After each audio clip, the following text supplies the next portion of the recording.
Hey everybody, it's Ed. Before we start, I've got new podcast supporters I want to thank. Holly Wilkaszewski, Bradley Province, Luke Coffey, and Ryan Walquist. Thanks so much to these four people, and thanks to everybody else who supported over the years. It really means a lot, and it really helps a lot. If you want to learn more about the options for supporting or see a full list of everybody who has supported it over the last few years, you can go to mountainandprairie.com/support. Thank you very much.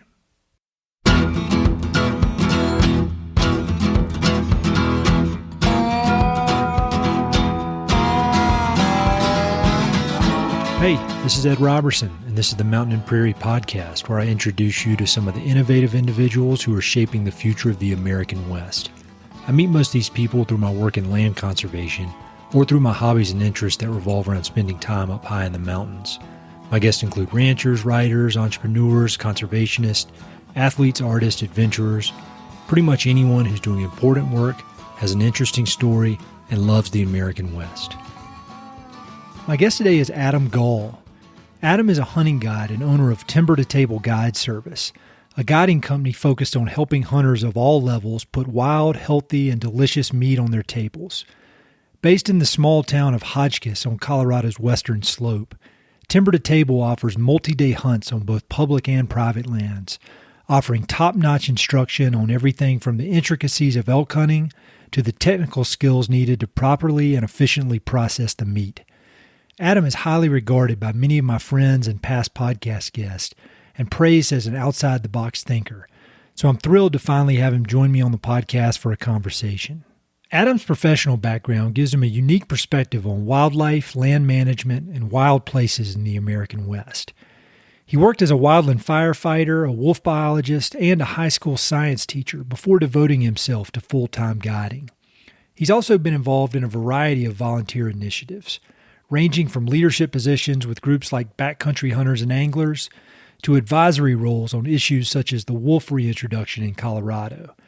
And as you'll hear in our conversation, Adam thinks deeply and independently on a wide range of land and wildlife issues, and he offers his ideas in a respectful and thoughtful manner, something we could all use a little more of these days. I connected with Adam while he was on family vacation in rural Montana, and we had a wide-ranging conversation that we probably could have continued for hours. We started out chatting about his upbringing in Michigan and how he fell in love with hunting despite coming from a family of non-hunters. We then talked about Timber to Table, how the guide service came to be, the challenges of running his own business, and Adam's commitment to ethical hunting practices. We talked a lot about wolves and the wolf reintroduction in Colorado, and Adam offered some new thoughts that differ from some of my past podcast guests. He also described the skills needed to be a great hunter, recommendations of some of his favorite books, and he offers some wise parting words. This was a wonderful conversation that provided a new perspective for me on several important topics, so I hope you enjoyed as much as I did. Be sure to check out the episode notes for links to everything we discussed. Thanks a lot. So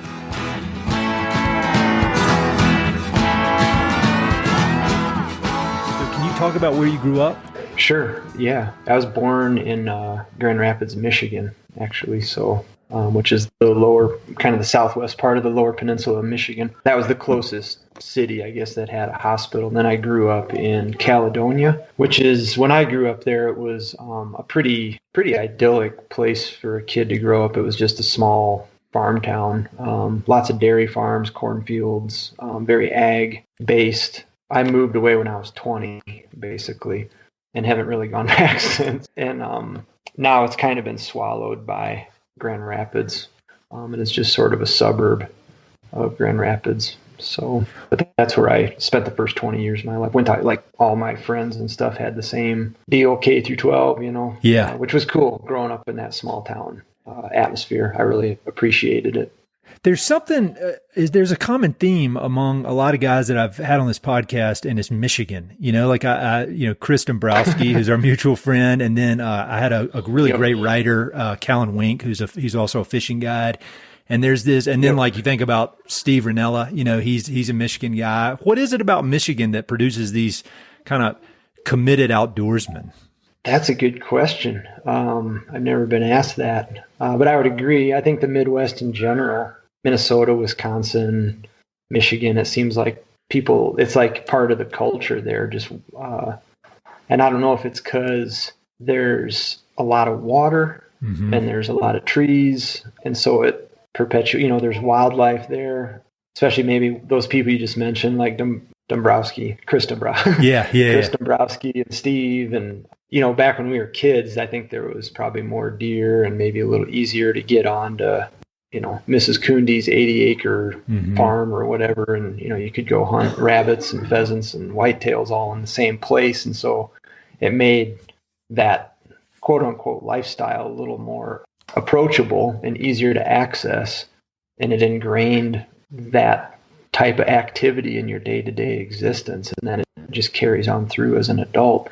I don't know, like if I were growing up in Caledonia, Michigan right now, I think I'd be going crazy. Yeah.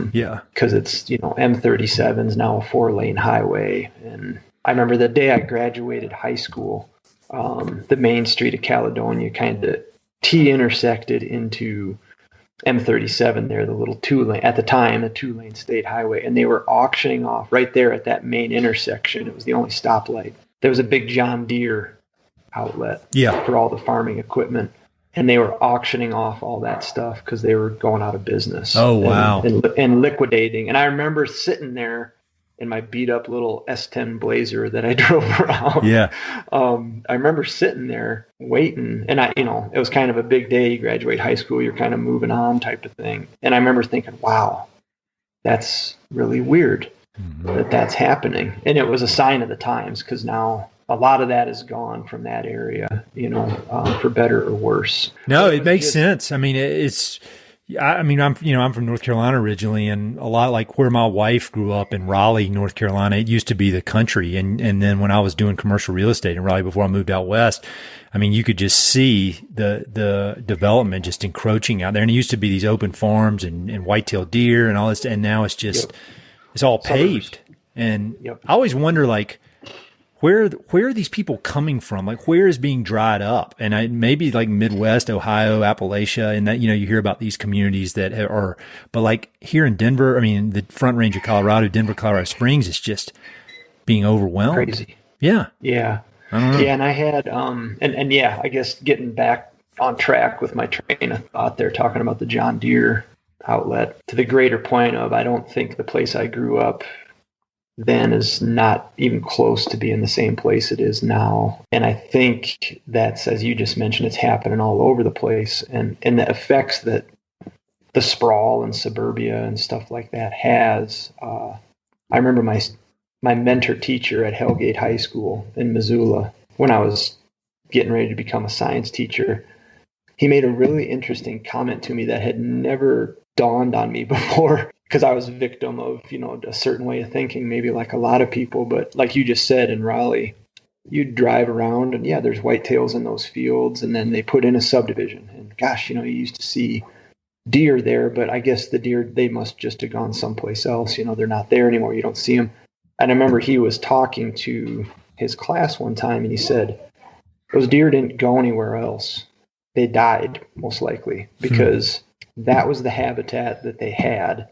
All the other available, they were using that habitat for a reason. Yep. And there's a good chance they had nowhere else to go. Or if they did have somewhere else to go, it was going to be less desirable habitat. And so some of those deer probably perished because of that. And some of them probably did find some new places to live. But I remember when he was discussing that and kind of breaking that down, I was like, whoa. It was kind of a light bulb moment where I never had really, because it's like, they just walk over the hill and they find another grassy patch to live, Yeah. But it doesn't always go that way. And I think that can be lost on, myself included, it can be lost on a lot of people, and to kind of be conscientious of that with looking at development or, and as you know, being in land conservation, the importance of keeping habitat available, not just for human beings, but for everybody, and the role that plays. Yep. Man, you can dive deep on that, huh? No, it's good stuff, man. We definitely could dive deep.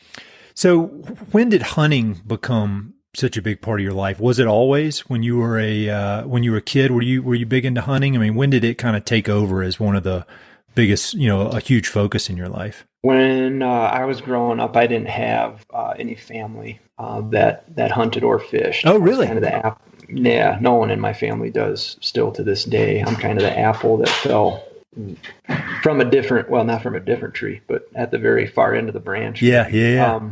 But my friend that I grew up with, his dad was very much into hunting, fishing, camping, trapping, and he grew up doing it. My friend's dad, Mr. Smith, he grew up doing it almost as a subsistence. He came from a pretty rough home situation, and if he wasn't trapping or hunting or fishing, sometimes they weren't eating.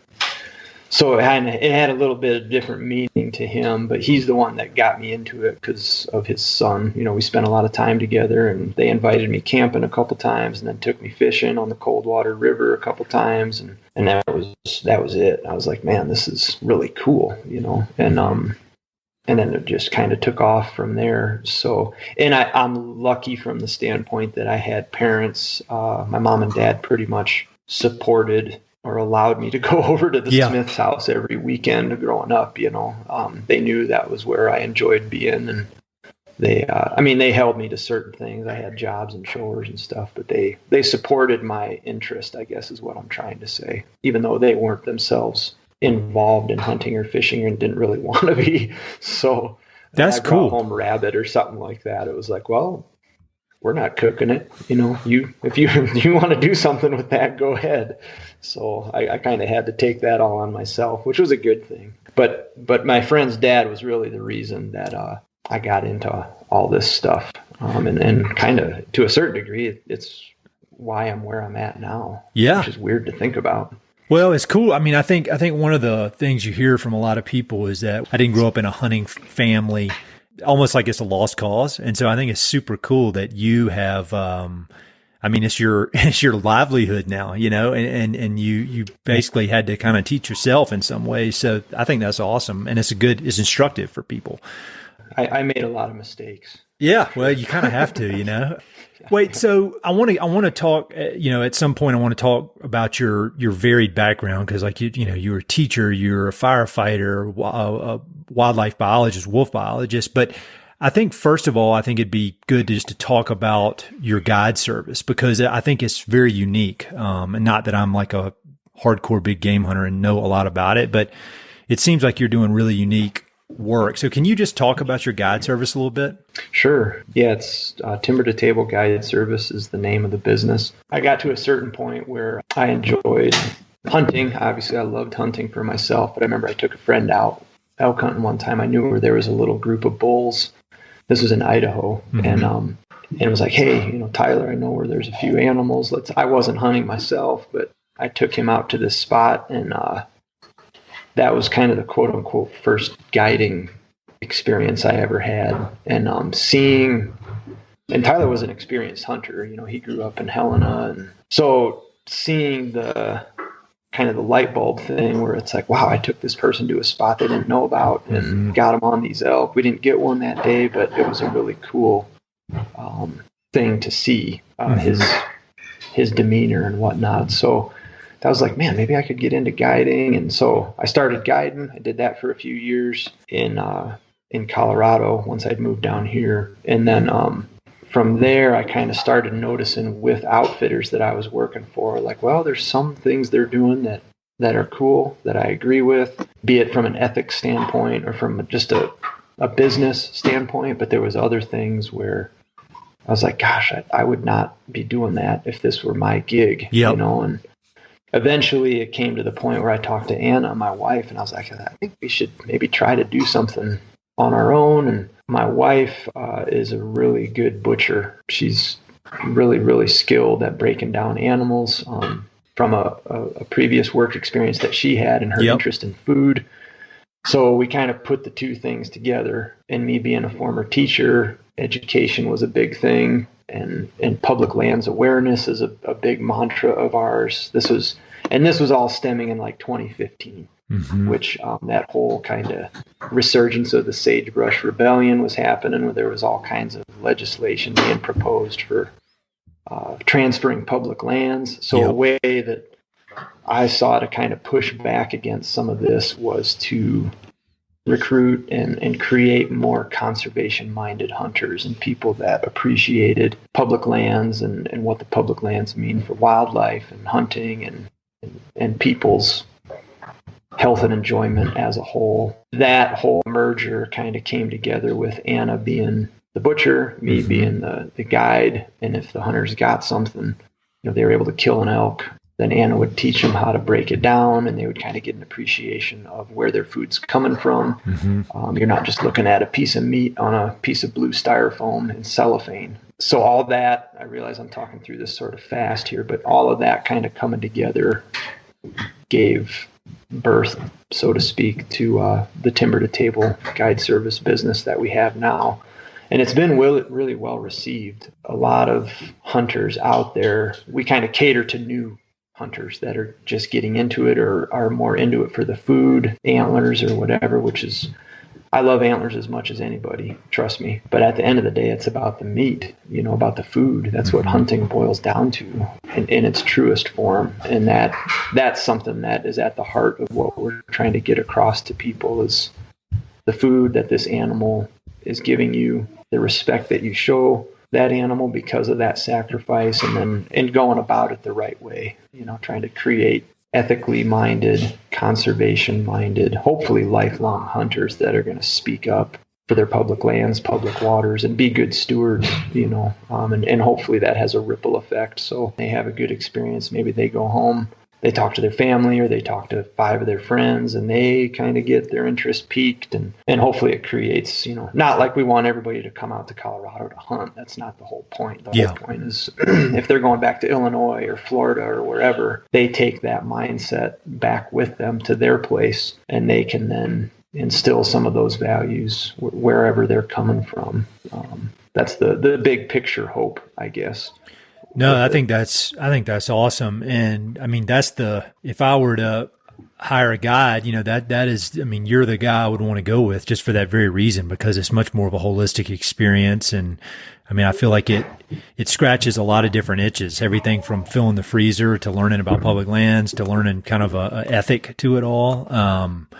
I think, and hopefully animal behavior too. Yeah. Well, getting to watch the animals a little bit. Yeah, well, I remember I think it was last year, you sent me a video of baby elk kind of calling for its mother, and it was super, super cool. I mean, you were right there with it, and it was really neat to see it. I mean, so one more question about your business. I mean, it sounds like a dream. I mean, I think a lot of people would hear that and they're like, man, I'd love to do that.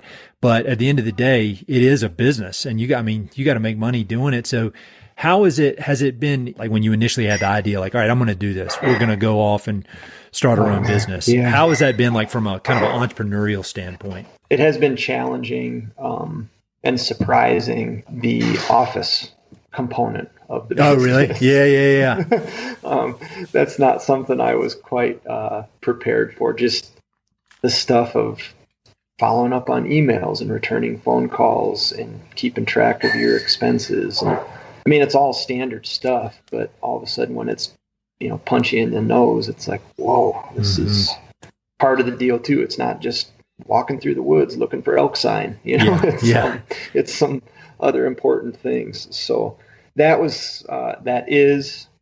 has been a surprise, the amount of work that it requires. It's not seasonal. I mean, it's year round. Like, sure, people are booking hunts December, January, February. I mean, I'm getting calls right now, so it's that part of it never goes away. But it's also a cool part of it because you're getting to kind of interact with people, and some people want to tell you their story about how they are nervous about hunting, or they want to try it for the first time, but they're a little bit scared, and here's some of the hurdles. And so being able to help folks overcome some of that stuff is pretty cool. And that happens through those return phone calls or emails. Yeah. So that's the flip side to that problem, is there's the good thing that comes out of it. The other difficult part that I have stumbled into that I didn't quite see coming was being away from my family. I've got 2 small girls and my wife,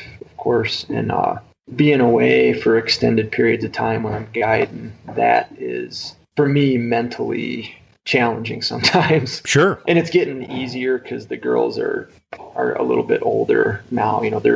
Olympia's going to be 4 and Penelope's 8, so they're both going to be full-time school here starting this fall. But man, early on, when you're missing those times when they're babies and stuff, it's like, oh, what the heck am I doing? Like I should be at home. But so that part of it, and Anna was mostly good with it. She was like, we're fine, we're doing okay, just focus on work and we're okay. But it was like, well, I'm trying to focus on work, but I'm having a hell of a time doing it here, So that was kind of a surprise that I thought the love for guiding and being out there would kind of not have me thinking about family as much, but that did not turn out to be true. It's kind of a cool feeling, I think. I mean, we've got kids about the same age, and I remember thinking, like, before I had kids, I'd see people, and my experience is less in the hunting, but more in like the expedition, outdoor world. And I remember people would have kids and then they would stop going on really long trips. And in my mind, I was like, oh, they're kind of getting soft, or, they're turning into old people or whatever. And now that I'm in that position, it's not at all that I'm soft. I feel like I'm physically able to do more stuff than I was able to do, but it's like, I don't want to do that. I don't want to leave for 5 weeks to go climb a mountain. Like, I want to be with my family. And it's not at all like I'm like, I want to go climbing, but I can't do it for some reason. It's like, I don't want to be gone for a month, freezing my ass off somewhere for a lot of reasons. And I think it's kind of a cool evolution, or it has been for me to kind of, and it also it reinforces how I didn't know what the hell I was very sure of myself and all my opinions when I was like in my mid-20s, and it turns out they were all wrong.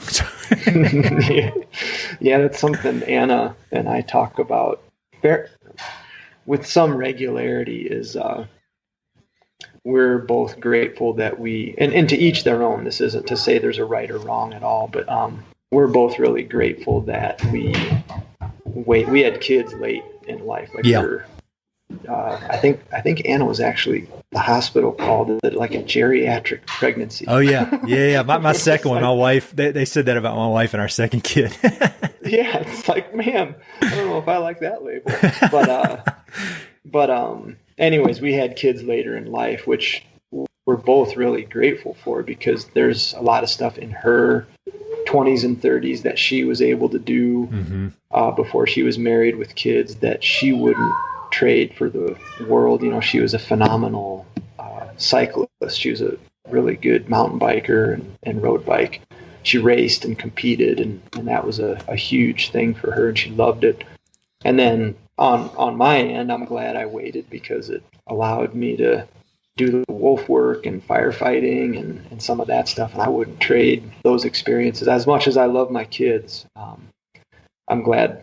We're both glad we waited to kind of be in the place we are. I don't think I was ready to be a dad when I was 25. Oh, same here. Good Lord. That would have been a disaster for everybody. So you mentioned this is perfect segue. You mentioned your wolf work, and I want to hear about that, because we've talked about wolves. That's one of the many things I've asked you about to try to understand better. And so how did you get into being a wolf biologist? Luck is the first word that comes to mind. I was fighting fire in north central Idaho for the Forest Service, and where I was stationed, there was a wolf pack, the Big Hole, at the time that it was called. The Big Hole wolf pack was kind of living in that area around the ranger station, and occasionally some of the biologists that were working on the reintroduction, and this would have been late 90s, so like 97, 98, 99. Wolves were dropped back into Idaho in 95 and 96, and a pack established itself on that Idaho-Montana border, Lolo Pass area. Yeah. Which is cool country for sure. I love that area. Yeah, it's one of my favorite spots. There was a pack of wolves there, and the biologist working for the Nez Perce tribe, which was responsible for overseeing the monitoring and recovering of Idaho's population for the federal government. One or two of those biologists would swing through the ranger station occasionally just to make phone calls or check in. And there was a couple times where I happened to be around in the evening when they'd be getting in. And wildlife has always been a huge passion of mine. Just even watching animals has Sure. always been a big thing for me. So, like, whoa, that's a wolf biologist over there. I want to go talk to them, and see if they want a beer, come over, whatever. So a couple of those guys I kind of, chewed the fat with a little bit. And they mentioned, like, well, every field season, in the summertime, which is when the bulk of the work takes place, we take on volunteers to help kind of stretch our budget and be able to cover more ground. And I knew I probably wasn't going to be fighting fire as a career. I couldn't handle the bureaucracy of the Forest Service. I was kind of getting frustrated with that. And wildlife was something that I was very interested in. So I thought, well, maybe this could be a jumping off point. And so I had saved up a little bit of money from fire seasons, and I was pretty frugal and could live pretty skimpy. So, I wasn't a biologist, but I was just a field volunteer for the tribe based out of McCall. And I busted my ass. I worked every day that they would let me. I didn't take days off. If a biologist if we were coming in off a hitch and there was another one going out, I would immediately latch onto them and go with them. And so I tried to demonstrate, a strong work ethic. And then I got lucky with some stuff, like out in the field, we'd have some lucky breaks or experiences. So then all of a sudden you kind of get like, wow, Adam, looks like you did this, that, and the other thing. Yep. And then as fate would have it, the following year, they had a paid position open up. Nice. And I was able to, because of my experience and connection with the tribe there from volunteering, I was able to have a pretty strong chance and got the job, which was, I don't think in today's day and age I would stand a chance because I don't have a master's in wildlife biology, which is almost a requirement now. But 20 years ago, hard to believe, 21 years ago actually, it was good enough. And I accepted the job, and it was one of the best things I've ever gotten to do. It was an amazing experience. So, like, I'm sure you could write a book on it, but like, what are the big takeaways? Because as we have discussed, and I want to hear your opinions on this in more detail, wolves I can't think of many things that make people more angry on both sides than wolves. I mean, it's just like you say the word and people just start getting fired. It's like, saying the word Trump. You say the word Trump and everybody's going to get mad no matter whether you're a fan or not.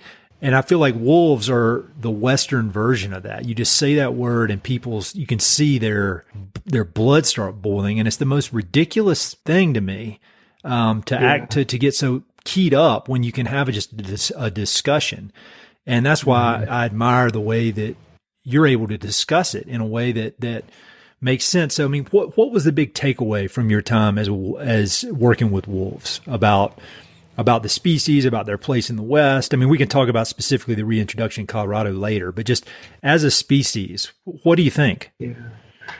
I think when you drop all the stereotypes and the BS or whatever that surrounds wolves, they are incredible animals. They are amazing animals on so many levels, as predators, as family units, even as individuals. They're just, I have a lot of respect for them. But I'd say the biggest thing that I came away with, wolves are, to me, more of a social issue than a biological issue. And that's a big statement, I realize, but wolves they're going to kill elk, they're going to kill deer, they're going to kill moose. They are competition to humans. And so, from that end, there is the biological facet where they're going to alter habitats. They're going to change the way elk or deer or whatever use the landscape. And us as hunters, we don't like that. We want to make sure that the elk and deer are there for us to use and to hunt and to put in our freezers. So when wolves take that away, that's a problem.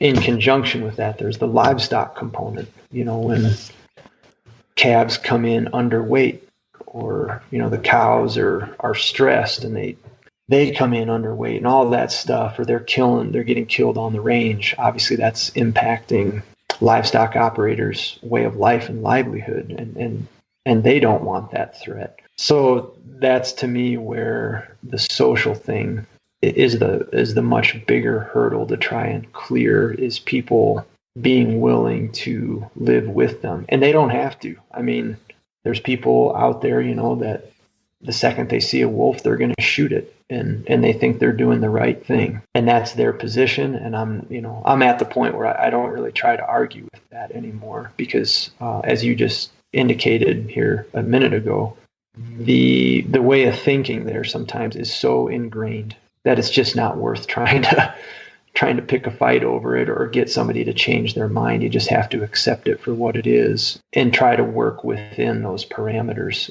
If that's someone that you have to deal with or hold a conversation with, and that's the importance of trying to be objective becomes really paramount there, I think. But yeah, that was the other, I guess, to get back to your question, the realization that yes, wolves have a biological impact for sure, but the real issue, I think, is the social impact. Humans being willing to live with and have wolves on the landscape. And that just has a ripple effect into all the other stuff that I just mentioned, which that would require another hour of conversation to get into, how livestock operators can be compensated and readjusting licenses for hunting and allocation of licenses and all that stuff that the state agencies have to deal with. So I should probably shut up there because we're going to start getting derailed. But No. I mean, I think that's all. I think it's all valuable, and it's valuable facts and info, and and your thoughts on this. And what I like about it is that you present it in a calm, rational. You're not fired up and angry manner. And I think, you probably heard this when I had Mike Phillips on the podcast a long time ago, a few years ago now, and he led a lot of the wolf reintroduction in Yellowstone. He works for Ted Turner now. And, I feel like, and he's about as pro-wolf as somebody could be for a lot, but I feel like you and Mike could get in a room and you very well would disagree on some things, but you could have a conversation. You may decide you would walk away, maybe not coming to agreement on thing, but you would have a in-depth conversation and respect each other's opinions. And I think that's one of the things I try to do on this podcast is just let people know that there are ways to talk about these complex issues in a way that is not just getting so damn angry or offended or whatever. So I appreciate that. And so one of the things that we talked about a while back was the wolf reintroduction in Colorado, and it's a done deal now. The voters made the decision to reintroduce the wolves. And I'd say in my kind of weird world, we're all in our little bubbles. I would say it was probably 2/3 of the people I know were for reintroduction, and then about 1/3 was against reintroduction. And I would say it pretty much split down. Basically, all the ranchers I knew did not want it, all except one that I know were against reintroduction. And then it was probably half and half on people I know that are big in hunting. And then like in the conservation world, for better or worse, it was probably 100% were for reintroduction, with the exception of the Cattlemen's Land Trust. And so you were against that. And I thought your reasoning for that was very enlightening to me. So can you talk a little bit about why you did not think that legislation was a good idea? Yeah, sure. And it's funny you mentioned Mike Phillips. I have a ton of respect for that guy. When I was working on wolves, he was sort of him and like Mike Jimenez and Diane Boyd. They were sort of like the rock stars of the wolf world. You know, they were the one, Doug Smith and Yellowstone. I mean, they were the ones that were doing it, and I really looked up to them and had a ton of respect for them. And when this Colorado legislation was coming around and Mike was kind of at the tip of the spear pushing that, I had a pretty lengthy conversation with him. And I as much as I respect Mike then, and I still do today, I really disagreed with the legislation just because I thought it was unnecessary. And a lot of the rationale behind it was that wolves were never gonna make it from the northern Rockies, specifically Wyoming, down into states like Colorado and be able to establish populations down there. Yeah. And that has proven to be not true. They have done it. I just saw a picture of some pups somewhere, I think in western Colorado, that I mean, they weren't put there. They walked there, or their parents walked there. Yeah, they came down from Wyoming. They know that. There's a pack established up in the northwest corner of the state, confirmed with pups this spring. There's numerous sightings of individual wolves along the north central Colorado-Wyoming border. So they're doing it, and they're coming here on their own. So to me, for lack of a better way to put it, the ramrodding or force feeding it with the federal and state reintroduction program, it was unnecessary. If like you gave wolves another 10 years or another 15 years or whatever, they would come in on their own. They'd start to repopulate and do it in a much more non-intrusive way, just sort of subtle, versus, hey, we're going to drop down this many wolves through this reintroduction effort. It's going to cost this many millions of dollars and all these headaches and staffing and blah, blah, blah. Man, I just didn't agree with that approach to it. But at this point, it's water under the bridge. And yeah, I think the vote passed by 0.4%. It was like 50.2 said yes. Really? 49.8 said no.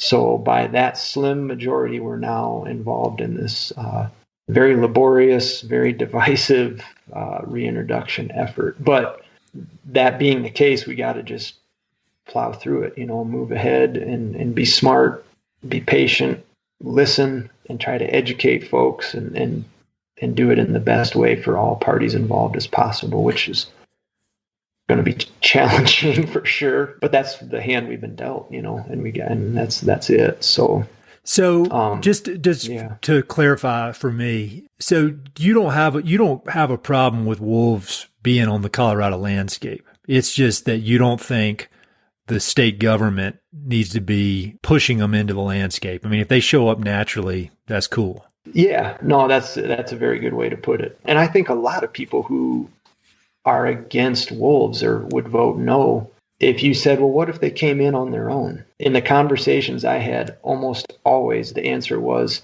well, yeah, that'd be a little bit different. We'd have time to adjust. They're not just coming in these, in larger numbers. It's a little more of a gradual re-entry, so to speak.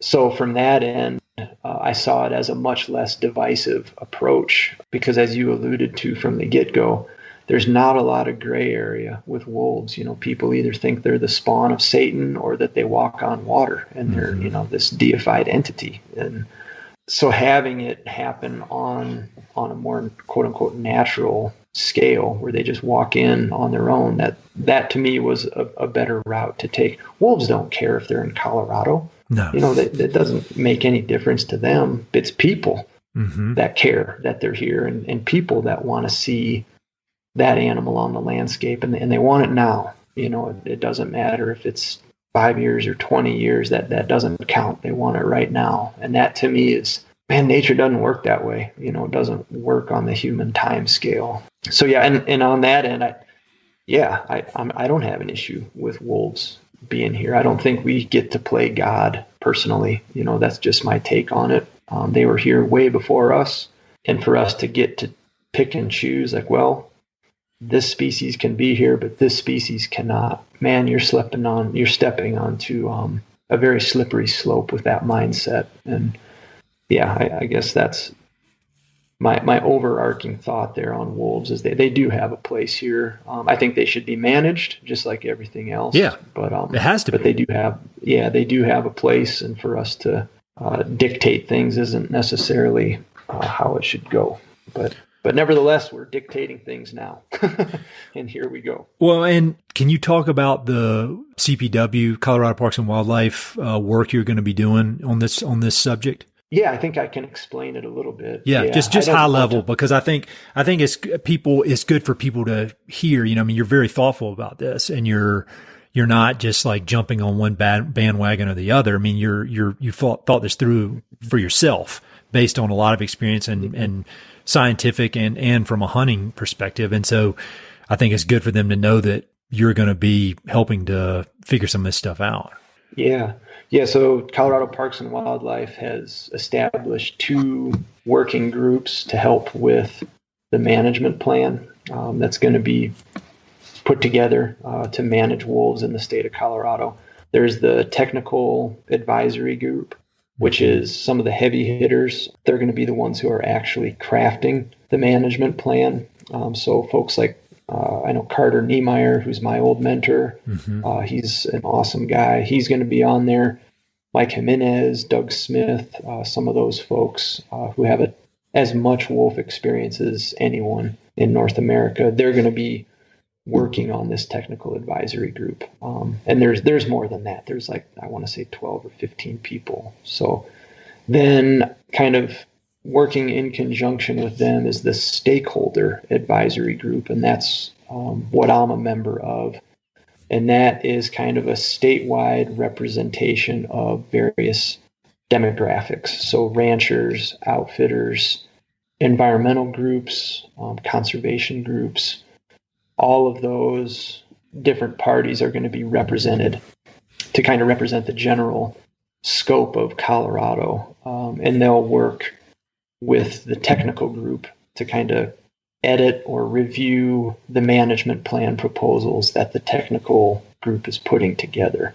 And the stakeholders will read it and give feedback and talk to other constituents and kind of go back and forth until a final management plan is put together. Is that making sense? Yeah, it does. It does make sense. And I think it just, again, it demonstrates the complexity of this thing, and that, you just hear all this stuff about what a big use of resources is involved in this particular project, if that makes sense. Yeah, no, for sure. And that was one of the concerns I had. Was I remember after one of these first meetings, and I'm grateful for CPW doing what they're doing. The approach they're taking to me looks really good right now. Like they're taking it seriously and putting a lot of thought and time into this right from the get-go, getting the public involved as much as possible. To me, those are all really good indicators. And I remember having the thought after one of these when they were first talking about putting these working groups together and what was going to be involved in that, I remember thinking, man, I wish all the people that voted no or were on the fence and weren't sure, if they could have just witnessed this last meeting and seen the amount of effort and work that is now going to be required to get animals that are coming here on their own. But now the extra that's needed to bring them in through a reintroduction is like, I wish they could witness that, because I bet it would change a few people's minds and vote differently. But again, we're here and we got to make the best of it and do what's good for as many parties involved as possible. Just kind of move on from the voting results and get down to business. Yeah. Yeah, I agree. I mean, and I think that's the right way to think about it. And I think for people listening to this who may have a strong opinion one way or the other, man, I think it's just worth considering, you're in the middle of it. And, not that y'all are on different sides at all. I don't think, I mean, you're just two people with different ideas, but like, I think the contrast between you and Mike Phillips is just really interesting to me. And I just want people to really focus on the fact that there's mutual respect there, and you guys can have a conversation and nobody's mad at each other. And this is just, you're trying to figure out solutions. And that's what I admire both for you and Mike is it's like the Theodore Roosevelt thing about man in the arena. You're in the middle of it, and you can disagree and you can, argue about it, but you're trying to make things better, and you've got good reasons for it. Both of you have good reasons for what you think. And so, anyway, I admire it. And my conversations with Mike and my conversations with you have been extremely helpful as I've tried to get my head around it, although I still can't quite figure it out. So I still have more to learn. And it's an ongoing thing. There's never really any, like I say, there's never really any cut and dry thing. And yeah, you're right. I mean, if I were sitting next to Mike Phillips, I would shake his hand. And like I say, I still have a ton of respect. He's going to be on that technical advisory group with CPW. So he's still very much involved. Yeah. So it's going to be, we're going to make the best out of it. I'm excited for the opportunity. And yeah, from a conservation standpoint, Mike Phillips is still he's still a badass. He is a badass. He's done a lot, man. So I putting my name in the same sentence as his is a little Yeah, that might be a stretch for sure, but I appreciate it. So for people who want to learn more about wolves, I mean, or do you have any books, films, resources? I mean, what are some good, the one that keeps coming to mind, and I haven't read much about them, but Dan Flores' Coyote America. It's mostly about coyotes, but there's a lot about wolves in there and the history of wolves and how there's this almost like mythology to them that it's almost like a snake that we've almost got it in our DNA to have an opinion about wolves. And so that's one I would recommend. But do you have any you'd recommend? To be honest, I haven't read a ton. The ones that I would refer people to, 9 Mile Wolves is a good one by Rick Bass. Okay. That was written a long time ago when the 9 Mile Wolf Pack outside of Missoula got established. And Rick Bass is obviously a great writer. So 9 Mile Wolves is a good one. Just from a purely scientific standpoint, factual, research-based reading, Dave Meach's first book, which is called The Wolf, that is excellent. And that should be required reading for anybody almost who's working on wolves or has an interest in wolves. Dave Meach's book is a good one. Carter Niemeyer has written a couple really good books about they're basically taken right out of his field journals. He was a wildlife services trapper for a long time and then was heavily involved in Montana and Idaho's recovery efforts. And he's written a couple books. Wolfland, I think, was one of them, and Wolfer was the other one. And those are both good reading from Carter because they're basically his experiences right here in the Rockies, present day. So those would be some just off the cuff that I can think of that would be informative and true as far as factual information with wolves on the landscape here in the Rocky Mountain West. Cool. No, those are great. And I have not read any of those. Yeah, we'll have links to the notes in that so people can click through and get them. That's awesome. Back to hunting for a minute.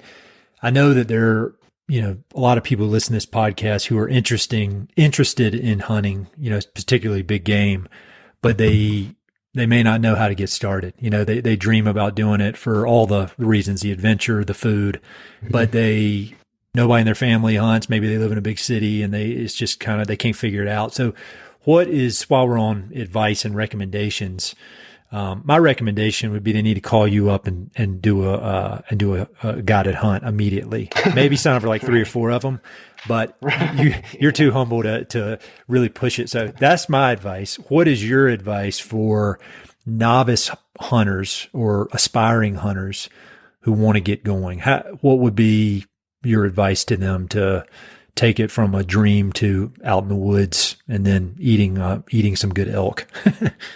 Yeah, that's a great question. Well, they can call me or email me. That's the first one. And that doesn't require booking a hunt. I answer a lot of questions for a lot of people for no charge, as wise or unwise as that may be. I've taken you up on that. Yeah, so I'm happy. I mean, I love talking about it. So that's no problem there. Beyond that, there's a lot of resources online, calling the state agency. One of the biggest hurdles I hear people talk about is, and I think I kind of take it for granted, or most hunters who grew up hunting take it for granted because they've been doing it their whole lives. But when you're 44 years old and you got 2 or 3 kids and a full-time job or whatever, even just the thought of trying to figure out how to take hunter safety, which is the first step basically to going hunting. If you're not, unless you want to just tag along with a friend, which that's cool too. That hurdle of figuring out hunter safety and where do they do hunter safety, and that deters people away from wanting to follow through with it. And if you just call a state wildlife office, wherever you're living, whether it's North Carolina or Oregon or wherever you might be listening, call that office and they'll be able to help. I mean, they want to help. They want to sell you licenses. So they're willing to help and get you lined out with hunter safety.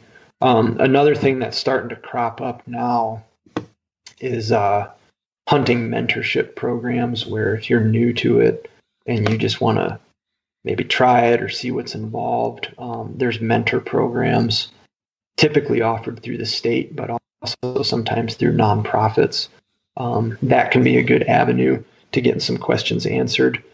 There's a couple, I know CPW has I think it's called Elk Hunting University, I want to say, where it's an online class through CPW's webpage where they'll walk you through what's required to start deer hunting or elk hunting or whatever, from ground zero up, And then there's a couple guys in particular that I know of who are good ethical hunters and good people in general.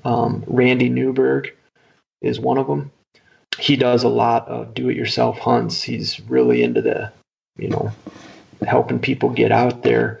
So looking up Randy Newberg, he's got a ton of YouTubes and podcast stuff to help people. And then another guy is Corey Jacobson. He's an Idaho-based hunter. He has a Elk 101, which is a class basically that you can take to help you get started. Nice. And then Backcountry Hunters and Anglers is an organization that has a big R3 component to it, which is, have you heard that acronym? No, I think I have, but I don't know what it means.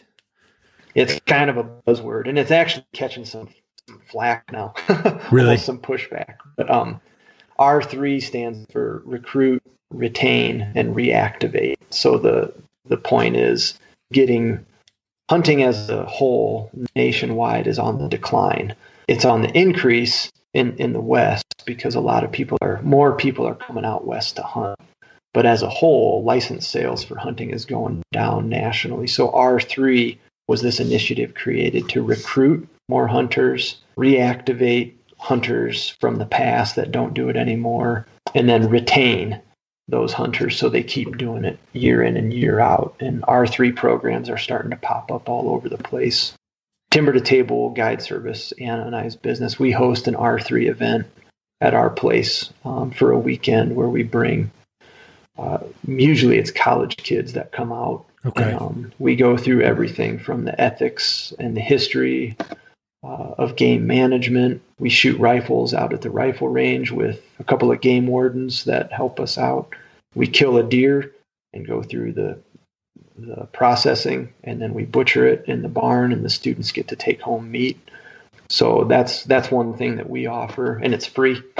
Nice. So Backcountry Hunters and Anglers pays for it. So that would be some of the off-the-cuff suggestions there. The state agencies, Backcountry Hunters and Anglers, Randy Newberg, Corey Jacobson. Those are all good resources for people that are scratching their head wondering, do I want to get into this? Nice. And those would be good places to educate yourself and take those first steps.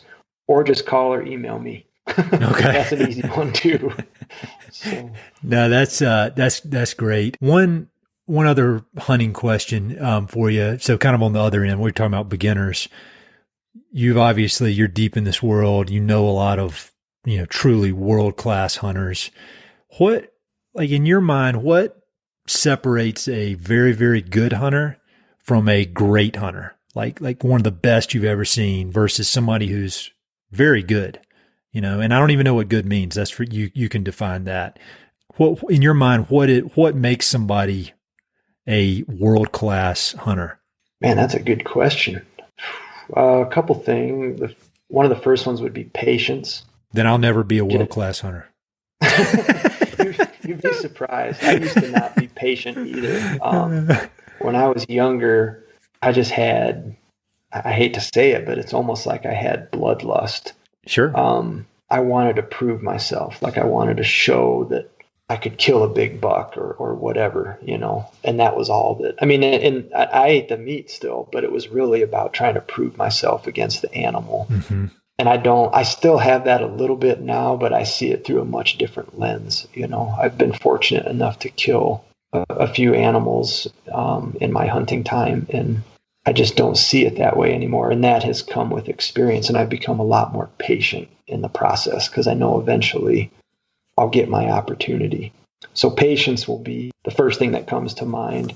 I think the second thing that I think about as far as what makes a really good hunter versus a so-so hunter is almost like a mentality when it's crunch time. It's like, are you going to be Michael Jordan, or are you going to shoot an air ball, at the buzzer? Mm-hmm. And having the ability to follow through when it's crunch time, when that animal is standing there and your heart is going 50 bajillion miles an hour and you're shaking like a leaf on a tree, and you got to put the arrow or the bullet in the right spot to kill it. Great hunters do that. Mm-hmm. They are able to control themselves and make it happen. Some people do not. And I've been on both sides. I've screwed up. I've lost animals with my bow, which is about the worst feeling outside of making my wife upset. It's like one of the worst feelings on the planet, losing an animal. But I've also had moments where I've been able to deliver when it's really high pressure. And so that's another one, being able to consistently follow through and make the kill quickly, cleanly, ethically. Mm-hmm. And that would be the third thing. That's the segue there, is great hunters get it done efficiently. Sure. They don't need 12 shots out of their rifle to dispatch the animal. It's one shot, one kill, and it's done. And the animal doesn't suffer. It's over quickly. That's another very defining attribute that I would give really good hunters. And then the last thing is luck. Yeah. And there's some people, and it's the same thing guiding river trips, like on the river when you're fishing. There's some guys that, like, in hunting too, like, no one's seeing a damn thing in the woods, but Jack kills a 6-point bull, like every year. It's like, what the hell is going on here?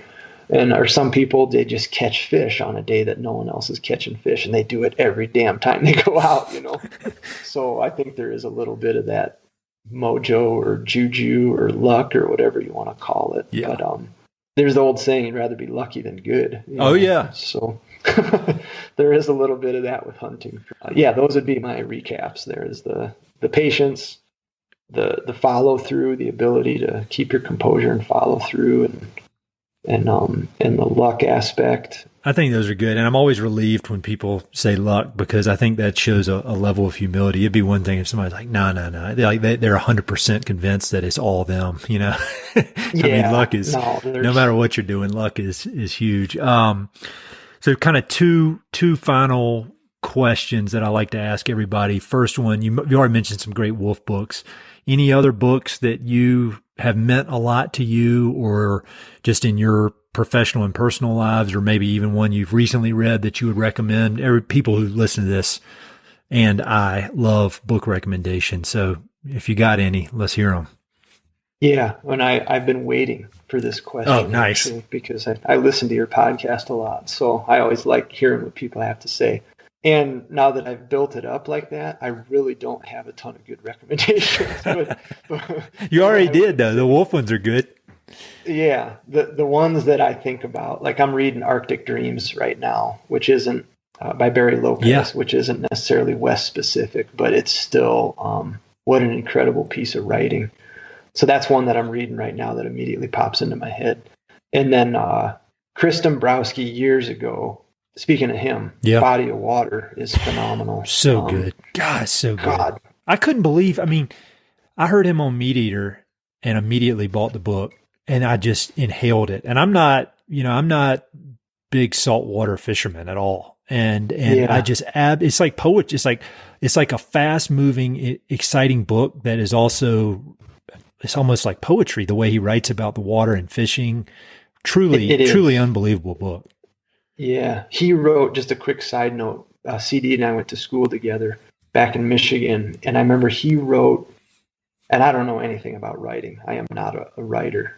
He is. And I remember he wrote a piece for the school newspaper, just like a short fiction piece.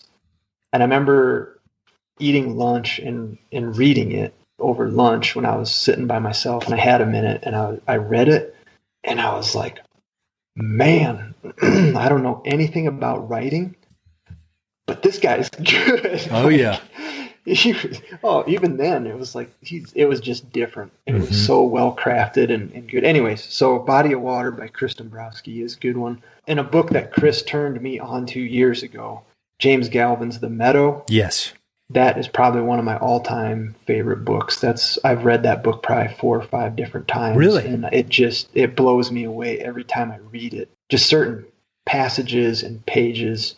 And of course, that's about the Colorado-Wyoming border there. In such a cool way that he intertwined the different homesteading families. And the way he wrote that book is incredible. So that's a good one.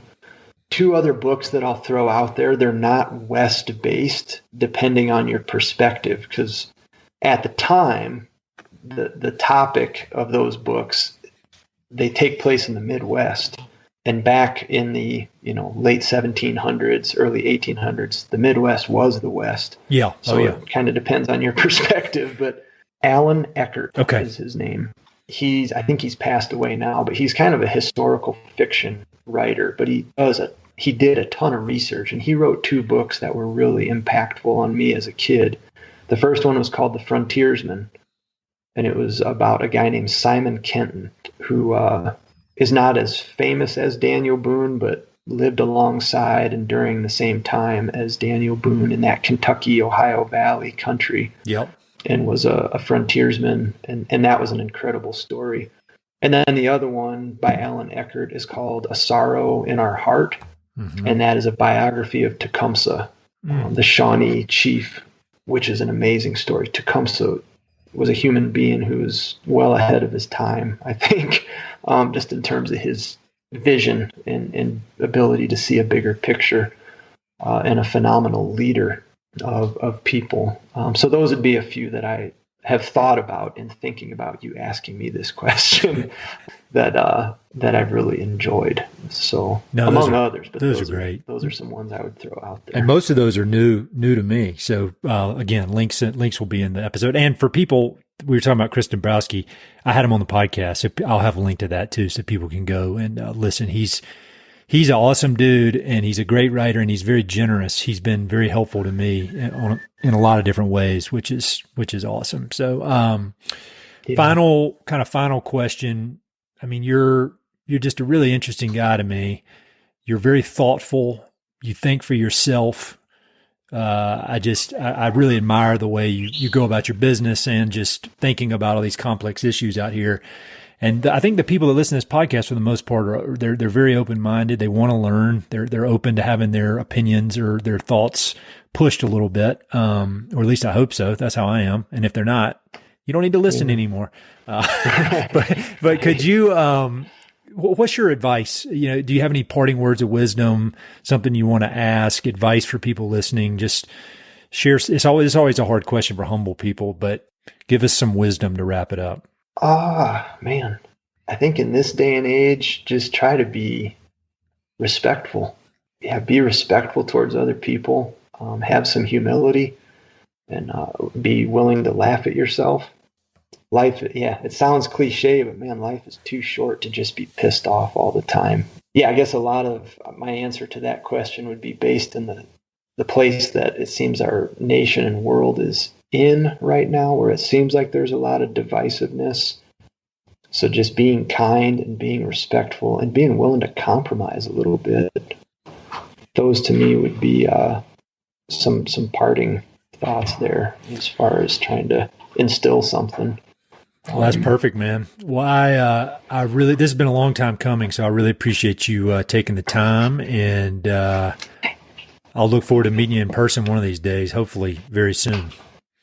Yeah, and this is extremely flattering and humbling to be on this podcast. You've had some pretty heavy hitters on here, so for me to get to spend some time chatting is awesome. So thank you so much. And thank you for doing this Mountain Prairie podcast is a really good one, I think. So I hope you keep doing it. Hey, it's Ed again. Thanks so much for listening to the podcast. I know your time is valuable, so it means the world that you spend it listening. If you want to support the podcast and help it to continue to spread and grow, there are a few ways you can help. Number one, pass it along to a friend or share it on social media. Word of mouth recommendations are the most powerful way for ideas to spread, so I'd love it if you could share the podcast with a few pals who might enjoy it. Number two, you go to Apple Podcasts and give it a 5-star review. Good reviews encourage the Apple overlords to suggest the podcast to others. So there's a link in the notes if you'd be so kind as to give it 5 stars. Number 3, you can support the podcast financially via Patreon, and there are exclusive benefits for those who do, including a monthly behind-the-scenes newsletter, Mountain and Prairie stickers, live and recorded video chats with podcast guests, and much more. Number 4, I've also got 2 emails that I send out. The first is my weekly email called Good News from the American West, which I send out every Wednesday. It's only positive news, something we can all use a little more of these days. And my other email is my bi-monthly book recommendations email. One email every other month with 5, 6, 7, or 8 books that I've recently read and highly recommend. The thousands of people on both of these lists will vouch for me. No spam or other funny business. And number 5, finally, check out my online store for Mountain and Prairie stickers, shirts, and coffee mugs. I've got some really cool designs from Western artists with more on the way. So head to mountainandprairie.com/shop to check it all out. I'd love to connect with you. I'm on Instagram and LinkedIn, so look me up on either of those platforms by my name or through the links on my website. All right, that's it. Thanks so much for your support.